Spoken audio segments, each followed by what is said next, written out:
Perkenalkan, nama saya Elsa Febrianti, NIM 10 12 477 dari Prodi Akuntansi Reguler Sorebe. Di sini saya akan menjelaskan materi mengenai kebijakan dividen. Yang pertama ada definisi dividen menurut Ross, Westerfield, dan Jordan, di mana dividen adalah suatu pembayaran tunai atau tambahan kepada pemegang saham yang mewakili sebagian dari laba perusahaan.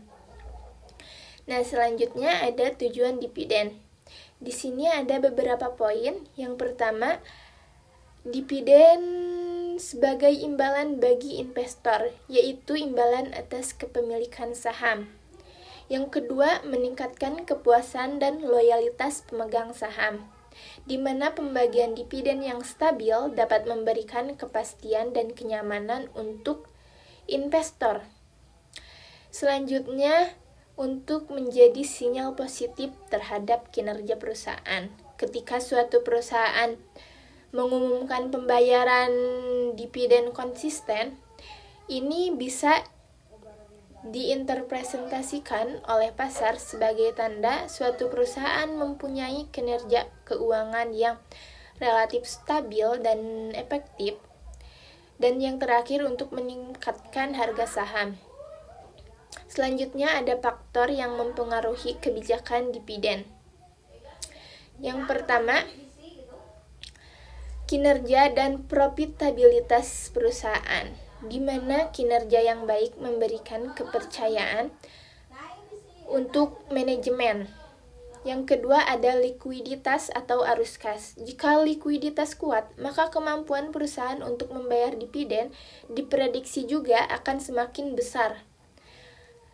Ketiga, kebutuhan dana untuk investasi, yaitu untuk kebutuhan peluang invest dan bisnis perusahaan.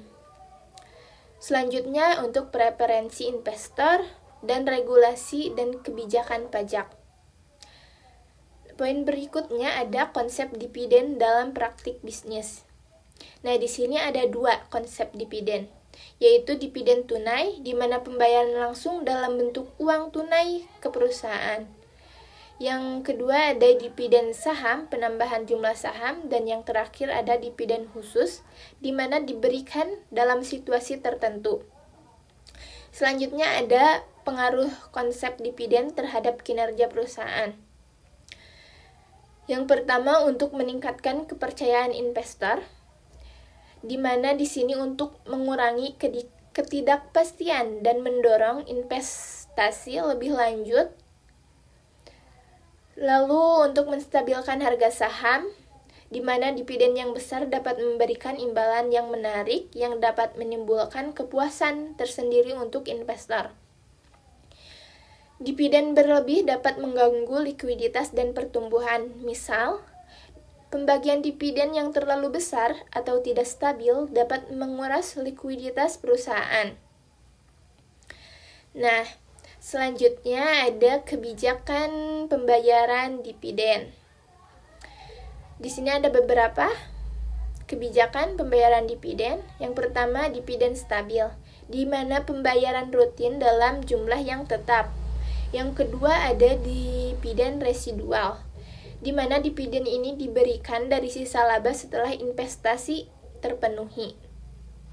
Selanjutnya ada strategi pembagian dividen, yaitu ada reinvestasi laba, di mana laba ditahan untuk ekspansi. Lalu dividen saham, menghemat kas tapi dapat menimbulkan resiko dilusi. Terakhir ada dividen khusus. Ini adalah reward dari keuntungan yang tidak terduga. Selanjutnya ada dampak penerapan kebijakan. Ada persepsi pasar, yaitu kestabilitasan perusahaan, nilai saham yang didorong oleh konsistensi dividen dan kepuasan investor, di mana dapat meningkatkan loyalitas dan kepercayaan. Nah, jadi untuk kesimpulannya, dividen adalah suatu alat strategis dalam hubungan antara suatu perusahaan dan investor, di mana mereka bekerja sama. Lalu kebijakan dividen harus seimbang antara kepuasan investor dan kebutuhan investasi perusahaan. Manajemen yang baik adalah yang mendukung pertumbuhan jangka panjang untuk investor dan juga perusahaan tersebut. Nah, cukup sekian yang bisa saya sampaikan. Terima kasih atas perhatiannya. Bye-bye.